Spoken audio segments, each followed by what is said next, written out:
Contrary to popular belief, Islam is not a new religion that came into existence a mere 1400 years ago. Islam in truth has existed since the first moment that man set foot on earth. Prophet Muhammad, peace be upon him, was the last prophet tasked with conveying the final form of Islam, which was the continuation, the culmination, the completion of Allah's universal message to mankind, as revealed to all of Allah's previous messengers and prophets.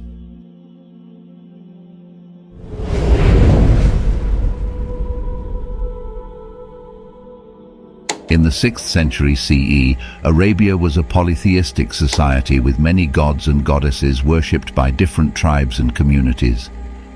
Prophet Muhammad, peace be upon him, was born into a family of merchants who were active in the trade routes throughout Arabia, and he was exposed to the religious beliefs and practices of many different communities during his travels.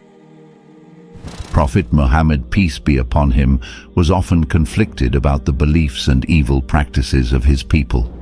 Around the age of 40, he started to experience visions that would come true.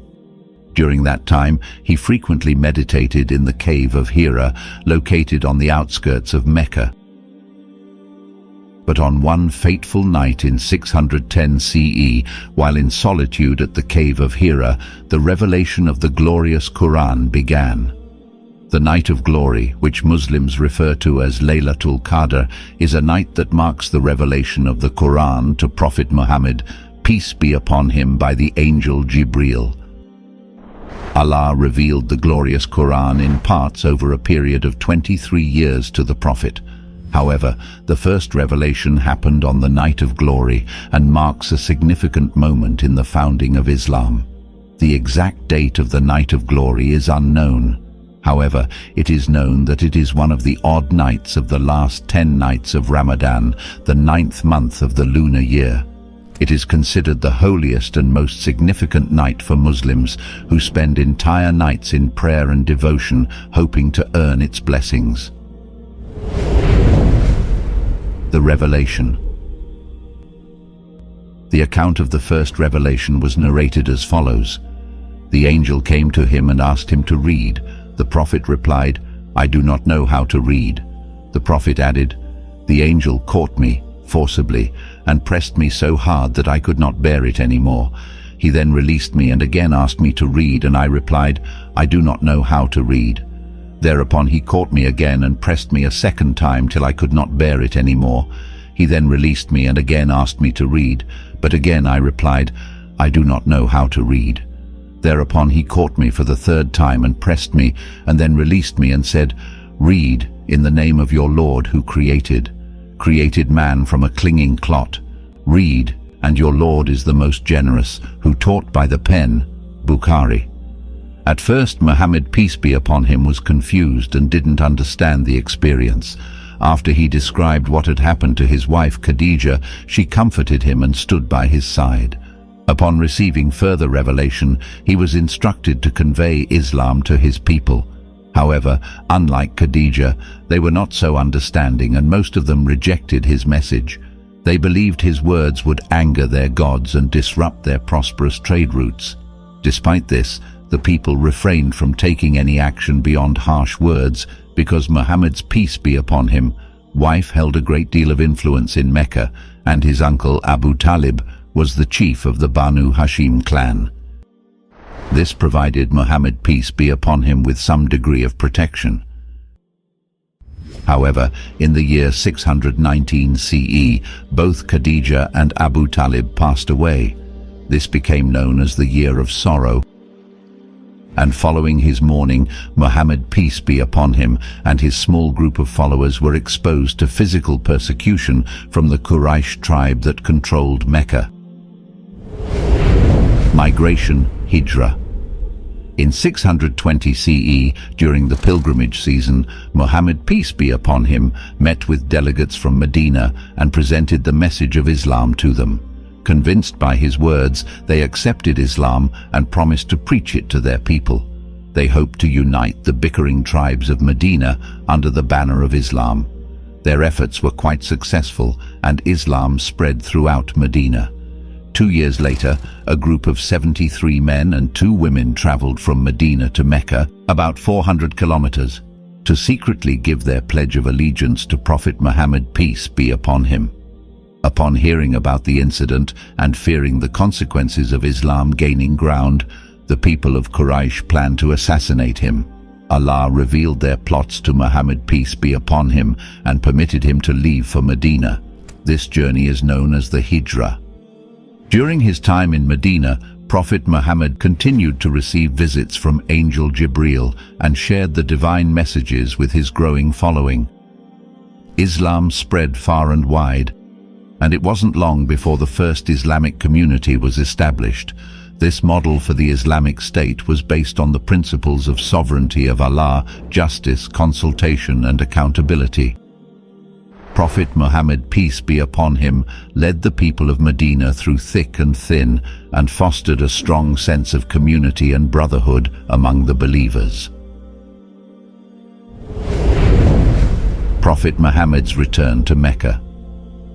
In 628 CE, Muhammad saw in a dream that he, along with his followers, had performed pilgrimage in Mecca. He saw this as a directive from Allah. Therefore, he embarked on a journey to Mecca along with 1,500 followers. The Quraysh tribe did not want them to enter Mecca as it would make the Meccans look weak, so they sent a messenger to Muhammad, peace be upon him, to negotiate with him and sign a 10-year truce. This was called the Treaty of Hudaybiyyah, named after the location where it was signed. Hudaybiyyah, the turning point. The Treaty of Hudaybiyyah was signed between the Prophet Muhammad, peace be upon him, and the Meccans in 628 AD and contained the following terms. 1. The Muslims had to return to Medina this time, but would be allowed to enter Mecca the following year to perform the pilgrimage. 2. The Muslims would not be allowed to carry any weapons with them on the pilgrimage except sheathed swords in their bags for self-defense. 3. Any Meccan who wished to join the Muslims and migrate to Medina would have to be returned to Mecca, but any Medinan who wished to join the people of Mecca and migrate to Mecca would not be returned. 4. The two sides would refrain from any hostilities or violence for the duration of the treaty. 5. Other tribes were allowed to join the treaty with them and choose where their allegiance lied. Importance of the treaty. The Treaty of Hudaybiyyah was a significant moment in Islamic history for several reasons. Firstly, it allowed the Muslims to perform the pilgrimage to Mecca, which was a sacred duty for all believers but had been denied to them for many years. This was a major symbolic victory for the Muslims and helped to boost their morale and confidence. Secondly, the treaty marked a turning point in the conflict between the Muslims and the Meccans. The truce allowed both sides to step back from the brink of war and gave them an opportunity to negotiate a peaceful resolution to their differences. Thirdly, the treaty demonstrated the Prophet Muhammad's skill as a negotiator and his commitment to finding peaceful and practical solutions to conflicts. The terms of the treaty were not entirely favorable to the Muslims, however. Prophet Muhammad, peace be upon him, understood that this was the best possible outcome at the time and was willing to make concessions for the sake of peace. Lessons for Muslims today. The Treaty of Hudaybiyyah holds many important lessons for Muslims today. Firstly, it teaches us the importance of patience, perseverance, and trust in Allah's plan. The Muslims had been struggling for many years to establish their religion and faced numerous obstacles and setbacks along the way. However, they did not give up hope, and eventually their patience and perseverance paid off. At a time when Arabian tribes were divided and often in conflict, Muhammad, peace be upon him's message of monotheism and social justice resonated with many. By uniting these tribes under a common religious and political banner, Islam fostered unity and cooperation among its followers. This unifying force is still evident today, as Muslims from diverse backgrounds and cultures find common ground in their shared faith. Expansion of Islam under Muhammad, peace be upon him's leadership. The Muslims achieved a series of military victories. These successes not only expanded the reach of Islam, but also lent credibility to his prophetic claims. As the Muslim empire grew, so too did the influence of Islam, which ultimately led to its establishment as a major world religion. Prophet Muhammad, peace be upon him's teachings emphasized the importance of tolerance towards people of other faiths.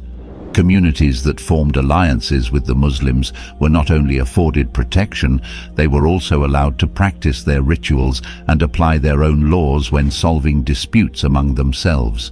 The diverse and thriving society that resulted from this coexistence allowed for the exchange of ideas and the flourishing of art, science, and culture. Prophet Muhammad's death.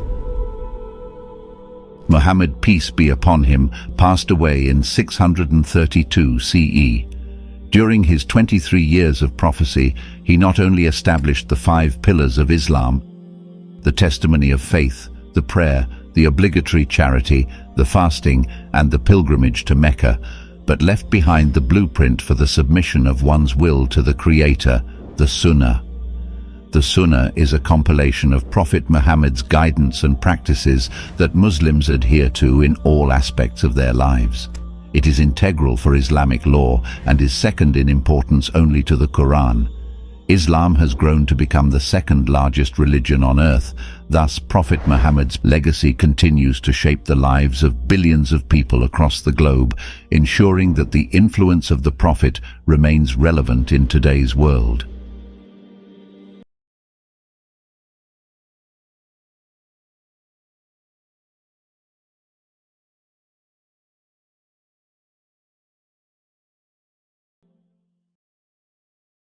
Unlock spiritual enrichment with One Islam TV app.